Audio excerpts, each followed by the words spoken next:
Assalamualaikum warahmatullahi wabarakatuh. Alhamdulillahirrabbilalamin. Wassalatu wassalamu ala asrafil anbiya'i wal mursalin Sayyidina Muhammadin wa ala alihi wa ashabihi ajma'in amma ba'du.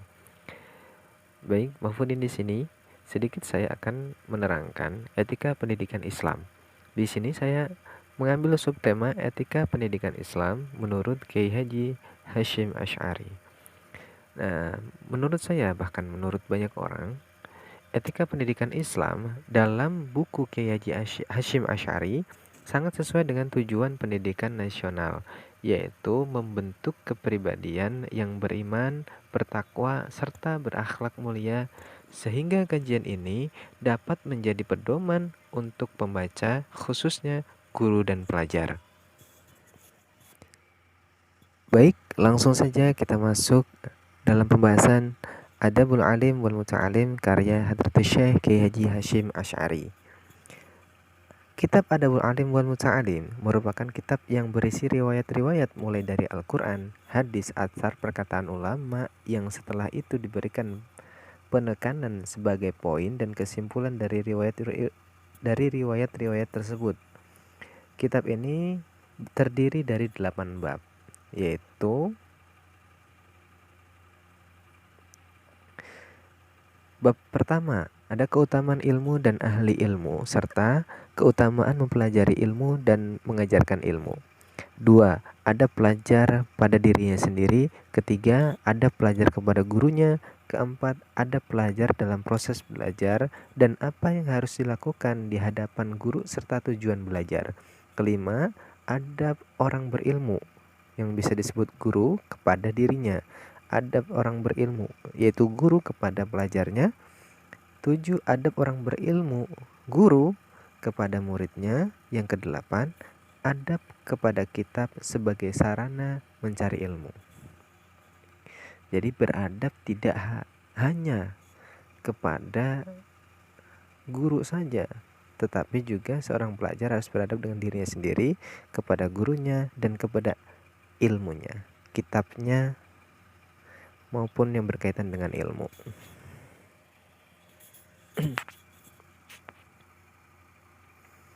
Meski ada 8 bab, tapi bisa dikelompokkan menjadi 3 bagian penting, yaitu 1. Signifikasi pendidikan, tanggung jawab dan tugas pelajar. 3. Tugas dan tanggung jawab guru. Nah, pengelompokan dari 8 menjadi 3 bab. Pada pembukaan kitab ini, Kiai Haji Hashim Asy'ari menyebutkan beberapa riwayat yang menunjukkan tentang wajibnya atau sangat perlu seseorang dalam mempelajari adab, akhlak, budi pekerti, tata krama, dan sebagainya. Kiai Haji Hashim Asy'ari juga mencontohkan adab dalam menulis kitab, yaitu dimulai dengan kalimat basmalah, lalu kalimat hamdalah, serta sholawat dan pujian kepada Nabi Muhammad SAW. Nah, salah satu riwayat adalah hadis yang berbunyi dari Sayyidina Aisyah radhiyallahu anha dari Rasulullah SAW bersabda, kewajiban bagi orang tua kepada anaknya adalah memberi mereka nama yang baik, memberi air susu yang bagus kepada anaknya, bagi ibu menyusui anaknya, serta mengajari adab yang baik. Bab 1. Keutamaan ilmu dan ahli ilmu serta keutamaan mempelajari ilmu dan mengajarkan ilmu. Sebelum membahas adab atau akhlak terkait kegiatan pendidikan, Kiai Haji Hashim Asy'ari melalui kitabnya di bab pertama dengan menerangkan keutamaan yang ada di dalam kegiatan mencari ilmu. Disampaikan tentang keutamaan ilmu, keutamaan menjadi orang yang berilmu, keutamaan mempelajari ilmu, serta keutamaan mengajarkan ilmu. Hal ini dilakukan dengan tujuan untuk memotivasi orang dalam proses pendidikan. Kiai Haji Hashim Asy'ari mengutip sebagian ayat serta memberikan sedikit pemaknaan tentang ayat tersebut, menunjukkan bahwa orang berilmu derajatnya dinaikkan beberapa derajat karena memadukan antara ilmu dan perbuatan. Ayat itu adalah Surah Al-Mujadalah ayat 11 yang berbunyi,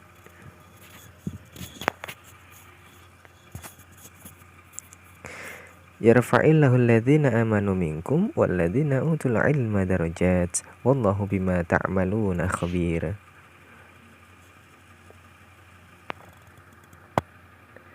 Nah, setelah mengutip ayat tersebut, Kiai Haji Hasyim Asy'ari menyebut sebuah athar dari Ibnu Abbas yang menyebut derajat ulama itu 700 derajat di atas orang mukmin, dan selisih 1 derajat, dan derajat yang lain adalah perjalanan selama 500 tahun.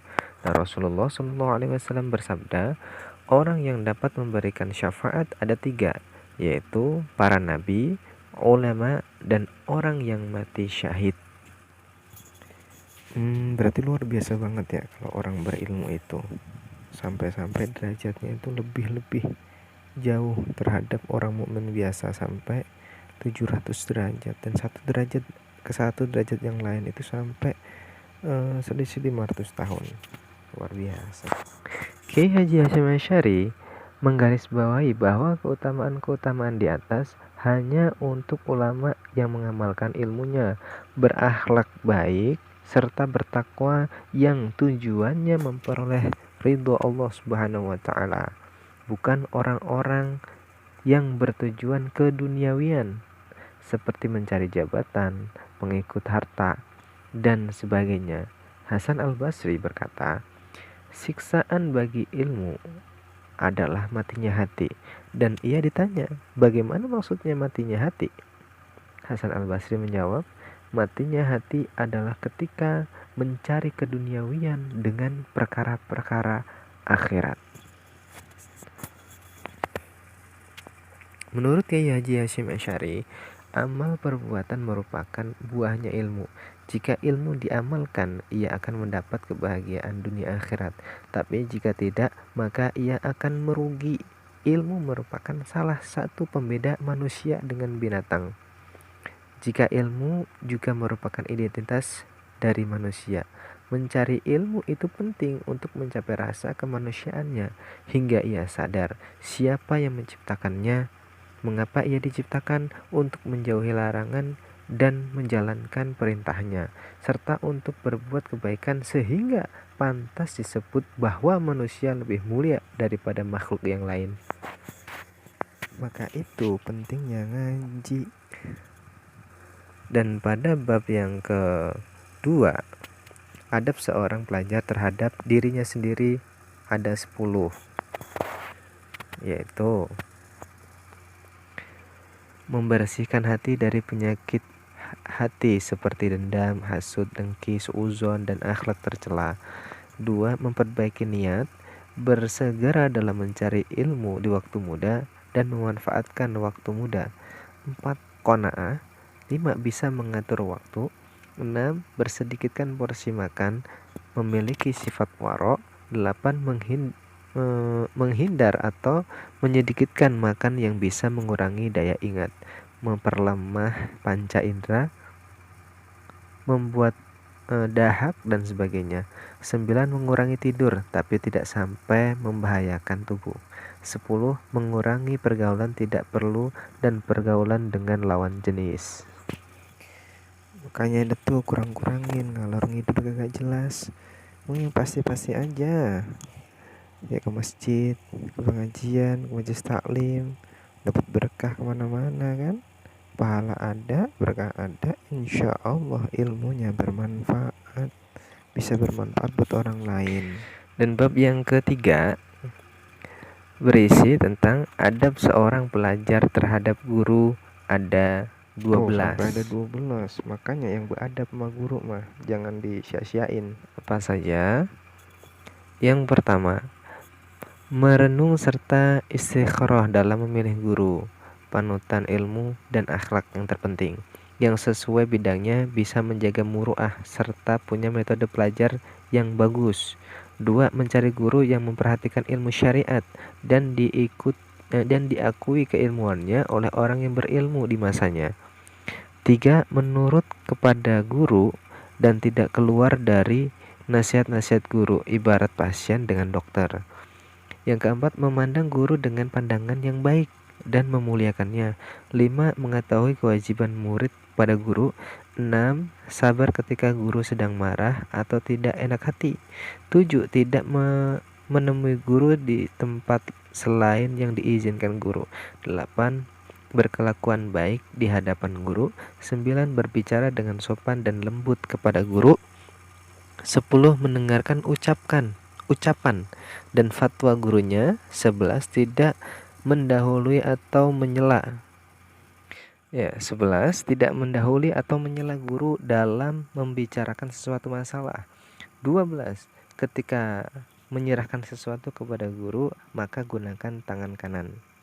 Nah, ini semua harus bagi seorang penuntut ilmu jika ia ingin ilmu yang ia miliki atau ilmu yang ia peroleh dari gurunya itu bermanfaat bagi orang lain dan menjadi keberkahan, atau lebih-lebih bisa menjadi penuntun hidupnya.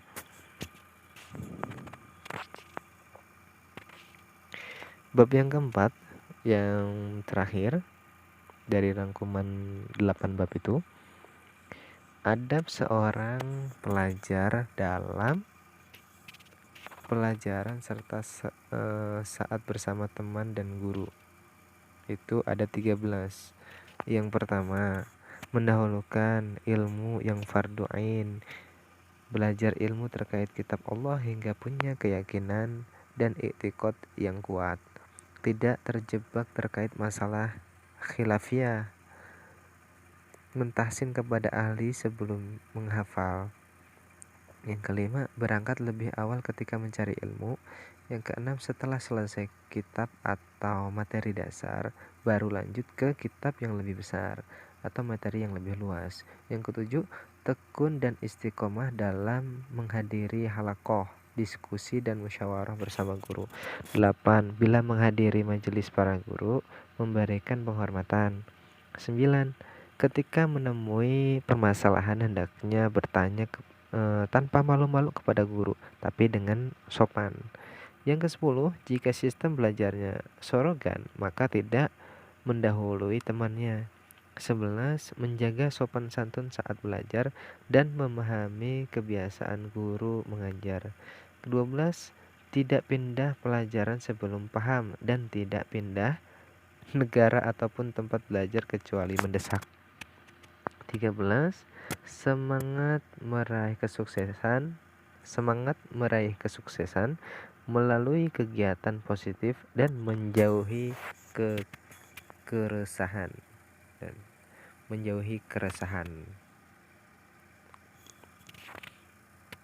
Nah, baik, mungkin semua itu yang terangkum dalam 4 bab tadi sebagai ringkasan dari